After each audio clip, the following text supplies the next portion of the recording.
Parmi les divers défauts pouvant survenir lors du processus de remise en peinture, on trouve les microbullages, également connus sous le nom de bulles de solvant. Voyons maintenant en quoi ils consistent, pourquoi ils apparaissent et leurs solutions possibles. Les microbullages sont des particules de solvant qui n'ont pas terminé de s'évaporer et qui ont été piégées par une autre couche supérieure qui s'est évaporée plus rapidement. Elles se présentent sous forme de bulles à la surface.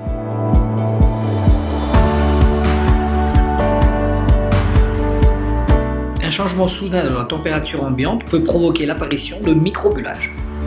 Une température extérieure élevée, une augmentation forcée de la température dans la cabine ou une distance incorrecte des lampes chauffantes par rapport à la pièce sont autant de causes qui favoriseront l'apparition de ce défaut. Pour éviter l'apparition de microbullages, les temps de séchage indiqués dans la fiche technique du produit doivent être respectés à tout moment. Nous devons éviter la tentation d'essayer de réduire les temps de séchage afin d'être plus productifs. L'idéal est d'utiliser un solvant qui nous offre un équilibre entre le séchage et la température de la cabine, ce qui nous laisse une plus grande marge de manœuvre pendant le processus d'application. Une charge excessive de produit augmentera le risque d'éventuels microbullages.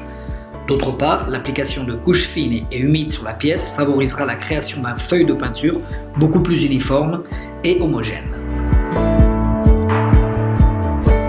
Comme dans bien d'autres cas, nous devons d'abord identifier l'étendue du défaut de peinture. Si le défaut est superficiel, nous commencerons par poncer la zone affectée avec un disque de 1500 en augmentant le grain si nécessaire.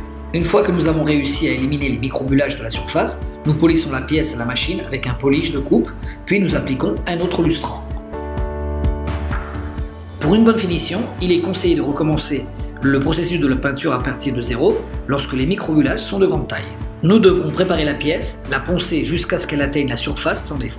Nous appliquerons ensuite la peinture de l'après et enfin la peinture de finition.